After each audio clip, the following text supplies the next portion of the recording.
Hi students, good afternoon. We are going to have a talk on Hard Times, written by Charles Dickens in 1854.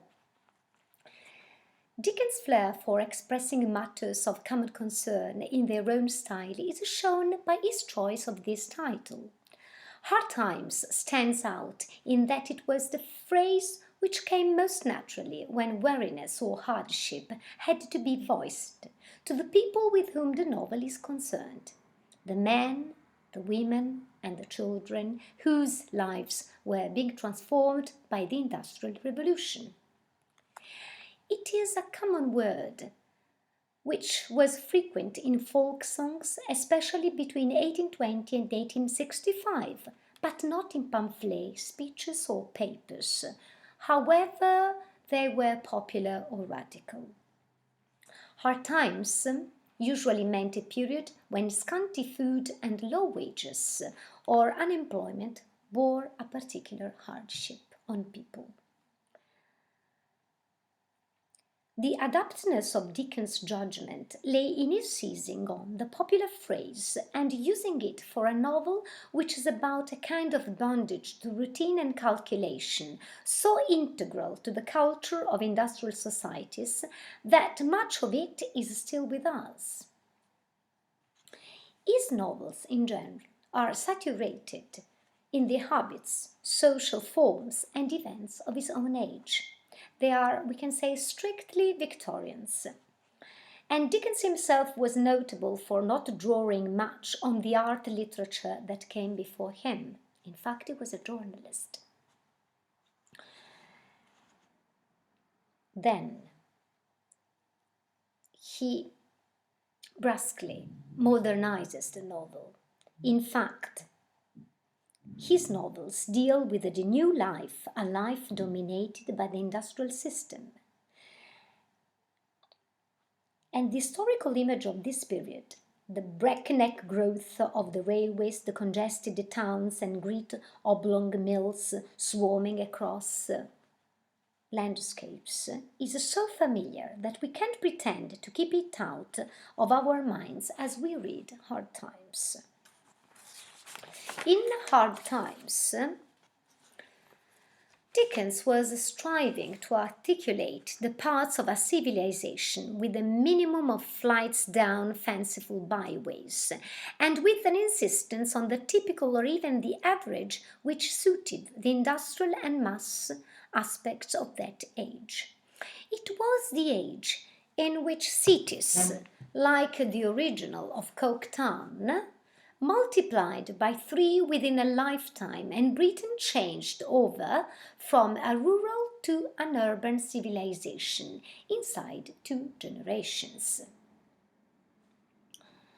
One broad approach that we can now see to have been positively enjoyed upon artists by the life of those times is a radical or human concern with hard conditions, a vehement desire to bring home to public opinion, in terms both compassionate and warning, that it was not tolerable that the ordinary conditions of living for so many should be damaging to physical and psychological well-being, and that rich and poor, employers and working people should live at such different standards and be arrayed against each other in the class struggle. This is the condition of England question, so named by that wonderful philosopher of the Victorian age who was Carlyle, to whom Dickens dedicated Hard Times. It is surely the novels in which social institutions are turned into richer, ramifying, dramatic symbols that are in Dickens' work what the tragedies are in Shakespeare's. The novel is about the ways in which the iron conditions were felt to have closed round people's lives. Dickens was writing towards the climax of a phase during which the standard of living for large sections of the people fell, as the first maniac outset of the Industrial Revolution took its toll. Dickens' lifetime saw the beginning of the end for the old cottage industry. The family, which in the time of Defoe had carded, spun and woven, washed and bleached as a team, was now scattered from home out into the mills. Now the men, women and children had to submit to a rigid timetable laid down by a management avid that every minute should be worked to its fullest experience. The surroundings of the work and the work itself were the same day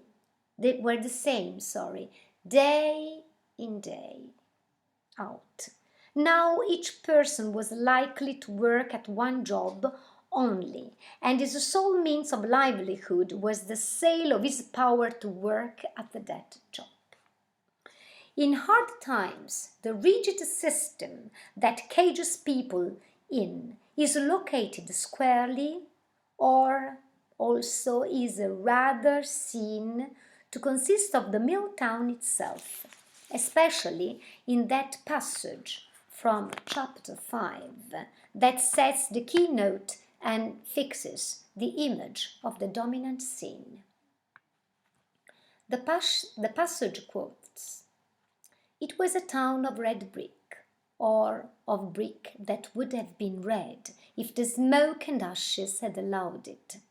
It was a town of machinery and tall chimneys, out of which interminable serpents of smoke trailed themselves forever and ever and never got uncoiled.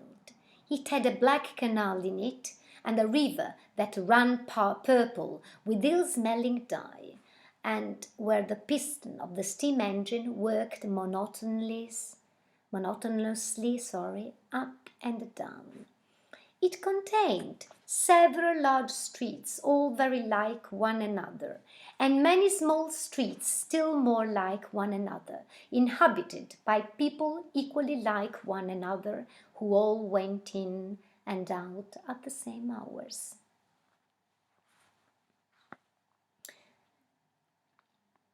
Both school and town were owned, or at least controlled, by the same men, the masters, some of whom were fanatically eager to try out on the populace the theoretical social systems which they had drawn up on strict utilitarian principles.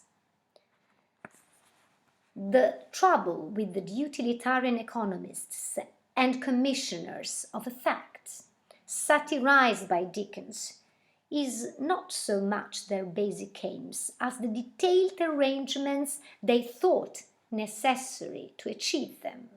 The fanatical tidy-mindedness which had so little sense of the freedom, the room for free movement that we need as organic, sentient beings. To discourage people of low moral fibre from succumbing to the lure of an easy life, Edwin Chadwick, who was the founder of this doctrine, the doctrine of utilitarianism, worked out a discipline so severe and repulsive as to make them a terror to the poor. Satire was already there in everyday life.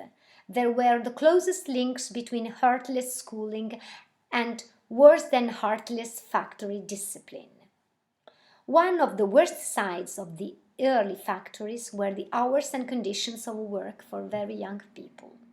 Dickens was concerned rather to question the intrinsic nature of industrial organization, in which the worker has nothing to do but mind a machine,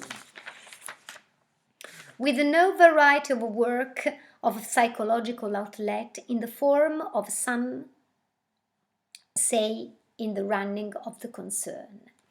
The industrial image that haunts our times is of a machinery that rents itself, as though without the volition of the human beings, it nevertheless compels to attend it.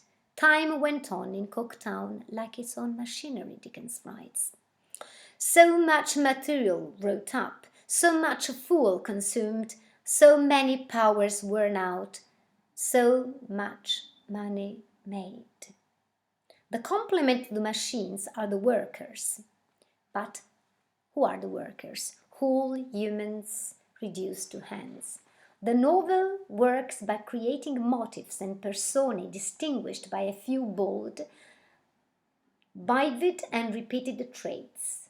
Complex forces are organized into one homogeneous fable.